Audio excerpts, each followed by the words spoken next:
Okay. Okay, turn me up, Zoe.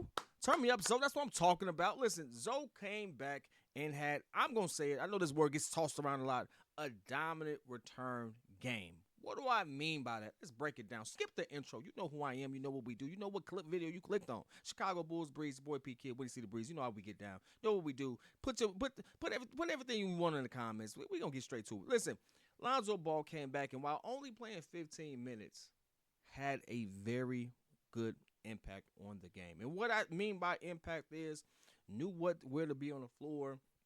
It felt good. Knew when to cut. Knew when to roll. Listen, when you know how to hoop, you know how to hoop, and you get to see that. It felt good to see him out there.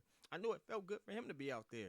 And does he just come out there and just stand in the corner? No, he's actually active, and that's one of the things I was looking at. Is he going to be productive? Is he going to still be? Is he going to be moving around gingerly, or is he going to really be able to get after it? And he was really out there getting after it. Now, again, only 15 minutes. First game back in about 2.5 years. It is, you ease him into this. You can't just say, boom, 31 minutes. That's a Tom Thibodeau thing. Argue with your mama. But, like, realistically, it was good to see him out there, and it was good to see the offense move with him. It was been 2 years since we seen him on this court. 2.5. This was good. This was good. This was good.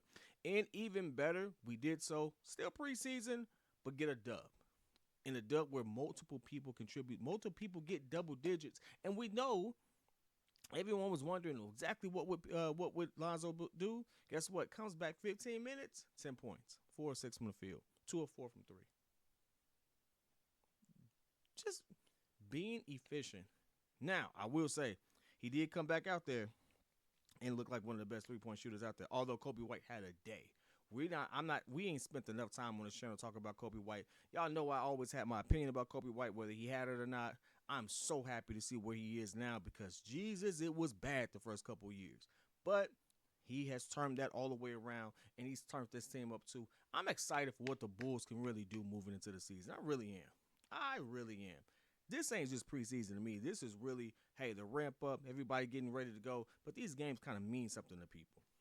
These games mean something when you see, hey, Zoe's out there, he can get active. You can actually put him in there, and he can contribute in the limited minutes he may get starting off. He is not just out there running and jumping and getting active. He's actually getting after it. That's exciting. If you're a Bulls fan, this has to be exciting for you. Like, realistically, like, we have the talent to compete. We really do. We really have the talent to compete. We have multiple people who can give me 25 plus on this team. Kobe White being one of them, Zach LaVine being one of them. Okay, maybe I'm 20 plus. I'm 20 plus. 25 is a bit much. Okay, hey, listen, reel it back in. Reel it back in. I know. Anyway, I'm turned up. It's good. It's good. And they beat a team that, hey, I got the Wolves going pretty far this season. So to see them, even though I know it's still preseason, it was good to see. That's all I'm saying. It was good to see. It was also really good to see the different lineups. Seeing the lineup with Josh Giddey and Lonzo Ball. I know I'm coming a little bit behind it, but I always wanted to know what that looked like. And then I realized Josh Giddey may not be a good shooter, but Lonzo is a good shooter. So them being in the same lineup is actually dangerous because we got Lonzo at 6'7", 6'8". We got Josh Giddey at 6'7", 6'8". Heck, we got Kobe White at 6'6". We got Zach LaVine at 6'6". This is a tall, long lineup.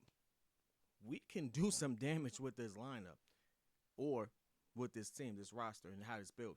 So even if Billy Donovan wants to get too cute and keep playing small ball, we still have a lineup that can compete. Now, obviously, there's some bigs that are going to coldly kill us. I get that. You get that. We know that. But for the most part, a lot of the NBA is not geared on position-based basketball. It's positionless basketball, and people are trying to find an edge either way. There's pros and cons to it, but the team that we see, the lineups that Billy Donovan flirted with today, could actually do something. I'm excited. You should be excited. I want to hear your thoughts.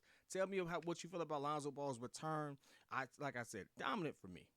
10 points in 15 minutes, and actually knowing where to be on the floor, not being a hindrance to the offense, not being a hindrance to the things that were there.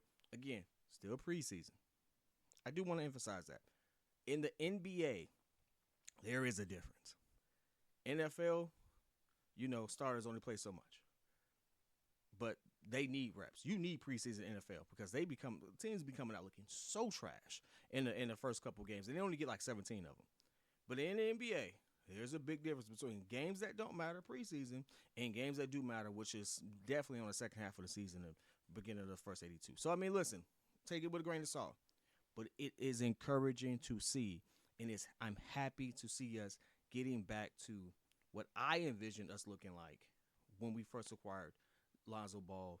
Unfortunately, DeMar is not on the team anymore, but you can still see that those remnants of what that success could look like are there.